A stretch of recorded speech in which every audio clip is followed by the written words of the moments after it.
2024లో మన అందరి సహకారంతో నాయకుల ఆధ్వర్యంలో మన ప్రభుత్వాన్ని ఏర్పాటు చేసుకున్నాం. అయితే మనకు అతి ముఖ్యమైన విషయం ఏంటంటే ఈరోజు 2014-19 మధ్యలో మనకి రాష్ట్రం ఏర్పడినప్పుడు 16,000 కోట్ల లోటు బడ్జెట్తో మనకి అధికారాన్ని ఇస్తే మనం ఆర్థిక పరిస్థితులు ఇబ్బందుల్లో గవర్నమెంట్ నడిపించడం కోసం అని చెప్పేసి 3 లక్షల కోట్ల వరకు మనం అప్పు చేసి గవర్నమెంట్ సక్సెస్ఫుల్గా 19 వరకు రన్ చేశాం. అయితే 19-24కి వచ్చేసరికి దరిదాపు 9 లక్షల కోట్లు ఎక్స్ట్రా 9 లక్షల కోట్లు ఎక్స్ట్రా అప్పు చేసి 12 లక్షల కోట్ల అప్పుతో 2024లో మనకి గవర్నమెంట్ ఇవ్వడం జరిగింది. అయితే ఈ రోజు ఆర్థిక పరిస్థితుల్లో చంద్రబాబు నాయుడు గారు కాకుండా ఇంకే నాయకుడైనా సరే పూర్తిగా రాష్ట్రపతి పాలన విధించి సెంట్రల్కి అప్పచెప్పడం తప్ప మరో పరిస్థితి లేదు. కానీ కేవలం మన నాయకుడికున్న తెగువ, ఆయనకున్న ఉత్సాహంతో ఈరోజు రాష్ట్రం నడిపిస్తూ ఉన్నారు. అయితే ఈరోజు మొదటి సంవత్సరంలో మనం ఏవైతే సాధించామనే విషయాన్ని మనం ఒకసారి గమనించుకున్నట్టయితే విశాఖ ఉక్కు ఆంధ్రుల హక్కు అనే కాన్సెప్ట్ మీద ప్రైవేటీకరణ ఆపడం జరిగింది.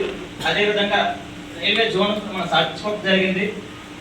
అదే మనం కాన్సెప్ట్ లెక్కేసుకుంటే దరిదాపుల్లో 9 లక్షల కోట్ల పెట్టుబడితో 8 లక్షల మందికి ఉద్యోగాల కల్పనలో ఈరోజు మనకి శంకుస్థాపన కూడా జరిగి ఉన్నాయి.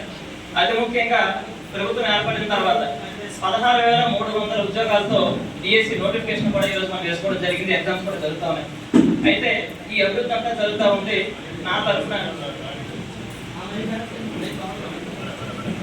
చిన్న సలహా విషయం ఏంటంటే ఈరోజు మన తల్లికి వందనం కూడాను దరిదాపులో 9,000 కోట్ల రూపాయలు 67 లక్షల మంది విద్యార్థులు మనం వేస్తూ ఉన్నాం. అయితే నా తరఫున ఒక చిన్న సలహా, పెద్దలందరూ ఉన్నారు కాబట్టి విషయం ఏంటంటే తల్లికి వందనం ఈ రోజు మనకి ఆల్మోస్ట్ గంటలో అకౌంట్లో పడిపోతాయి. ఆల్రెడీ పేరెంట్స్ కూడా బ్యాంకు దగ్గర రెడీగా ఉన్నారు. అయితే ఈ సందర్భంలో మన పంచాయతీలో మన వార్డులో ఎవరికి తల్లికి వందనం వస్తున్న విషయం మనకు తెలియదు. వచ్చిన వాడు ఎవడు కూడా మాకు వచ్చిందన్న విషయం చెప్పట్లేదు.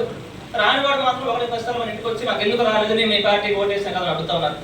అయితే నా ఉద్దేశం ఏంటంటే కనీసం వచ్చిన తర్వాత కాకుండా పలానా తల్లికి వందనం వీళ్ళకి శాంక్షన్ చేస్తామని చెప్పేసి సచివాలయం నుంచి మన పంచాయతీలు ఎవరైతే లీడ్ చేస్తున్నారో వాళ్ళకి లిస్ట్ వస్తే ఒరే వీళ్ళకి వచ్చింది లేదు మీకు వస్తుంది రేపు అకౌంట్లో పడతాయని మనం చెప్తే ఆ కార్యక్రమాన్ని క్యాడర్ మనం ఓన్ చేసుకున్నప్పుడు మాత్రమే రేపు మన పార్టీ బలంగా కొనసాగుతుందని నా విన్నపం.